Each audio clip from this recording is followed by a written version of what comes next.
Pourquoi certaines personnes aiment vraiment l'hiver? Vous connaissez ce sentiment quand tout le monde se plaint du froid et que vous vous épanouissez? Pendant que vos amis réservent des vols pour des îles tropicales, vous êtes sincèrement enthousiasmé à l'idée de rester chez vous en pyjama pour la 3e journée consécutive. Si cela vous ressemble, félicitations. Vous êtes peut-être psychologiquement programmé pour aimer l'hiver. Et non, il n'y a rien qui ne va pas chez vous. Vous êtes juste différent.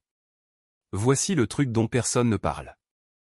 Les gens qui aiment l'hiver ne font pas que tolérer le froid. Nous vivons quelque chose de fondamentalement différent dans notre cerveau. Et la science soutient réellement cela.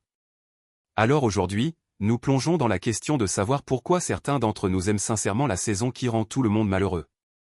Parce que croyez-moi, il se passe bien plus de choses ici que simplement aimer les pulls. Le confort du contraste. Commençons par la question la plus évidente. Pourquoi rester à la maison est-il tellement mieux en hiver qu'en été? Et je veux dire objectivement mieux, pas seulement acceptable, pas seulement correct, mais véritablement, profondément satisfaisant. Voici ce qui se passe dans votre cerveau. Quand il fait froid dehors et chaud dedans, vous vivez ce que les psychologues appellent le confort par effet de contraste. Votre système nerveux traite littéralement la différence entre l'environnement hostile à l'extérieur et votre sanctuaire douillet à l'intérieur. Chaque fois que vous regardez par cette fenêtre et voyez le monde sombre et froid, votre cerveau libère une petite dose de substance chimique de satisfaction. Vous êtes en sécurité. Vous avez chaud. Vous avez réussi. L'été ne vous donne pas cela. En été, rester à l'intérieur donne l'impression que vous ratez quelque chose. Il fait beau. Les gens sont dehors. Il y a cette pression sociale qui rayonne à travers vos fenêtres, comme un jugement du soleil lui-même. Votre cerveau enregistre le fait de rester à la maison comme une perte. Vous évitez quelque chose de bien. Mais en hiver, vous n'évitez rien. Vous choisissez activement l'option supérieure. Les calculs fonctionnent simplement différemment. Il y a aussi quelque chose appelé l'attrait du refuge en psychologie environnementale. Les humains sont programmés pour trouver les espaces fermés et protégés plus satisfaisants lorsqu'il y a une menace perçue à l'extérieur. Et d'un point de vue évolutif, l'hiver était une menace. Donc, quand vous êtes bien au chaud chez vous pendant qu'il gèle dehors, vous n'êtes pas paresseux.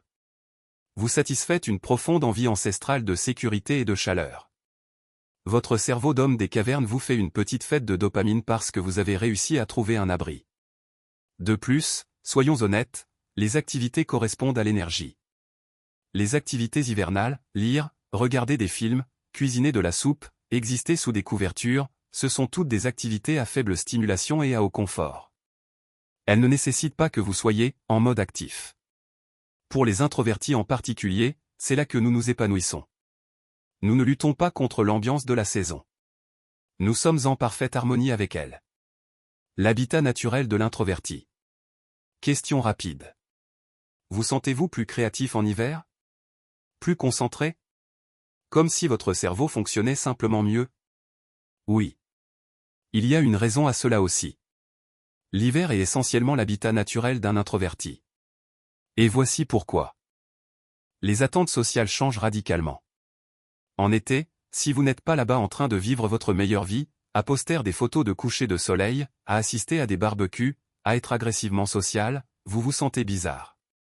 La société a décidé que l'été égale le plaisir égale être entouré de gens. Et pour les introvertis, c'est épuisant.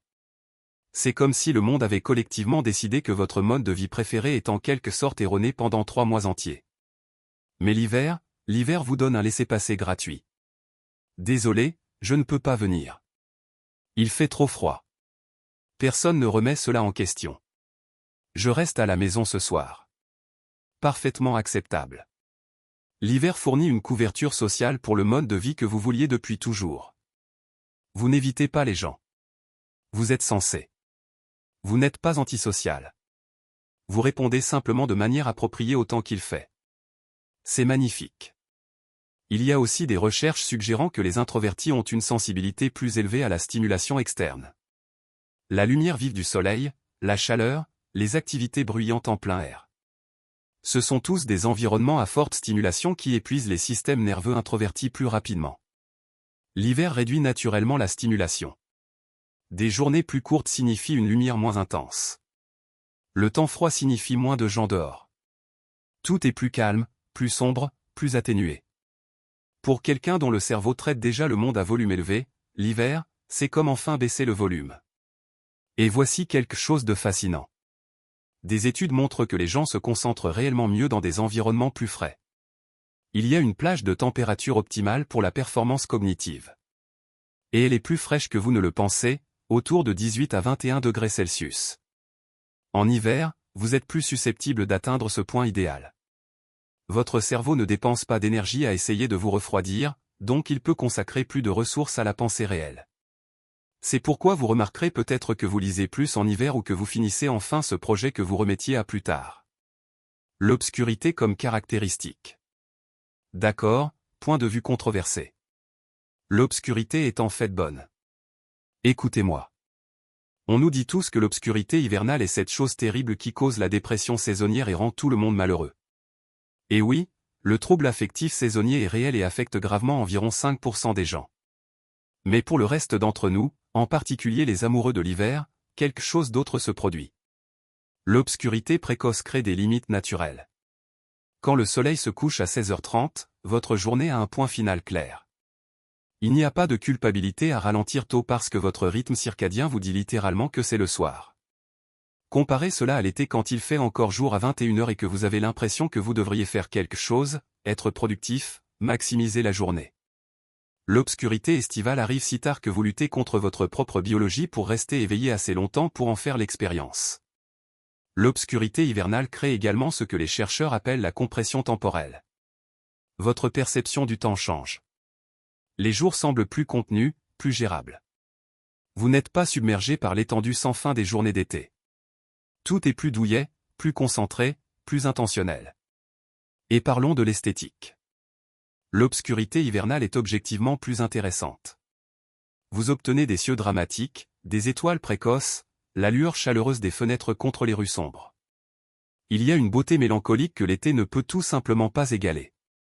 C'est atmosphérique. C'est mélancolique. Cela donne une énergie de personnage principal, mais d'une manière réfléchie et contemplative. Pour les gens qui aiment l'hiver, l'obscurité n'est pas une absence de lumière. C'est sa propre présence. C'est une caractéristique, pas un défaut. La permission de se reposer. Voici peut-être la raison la plus profonde pour laquelle les gens aiment l'hiver. Il nous donne la permission de nous reposer.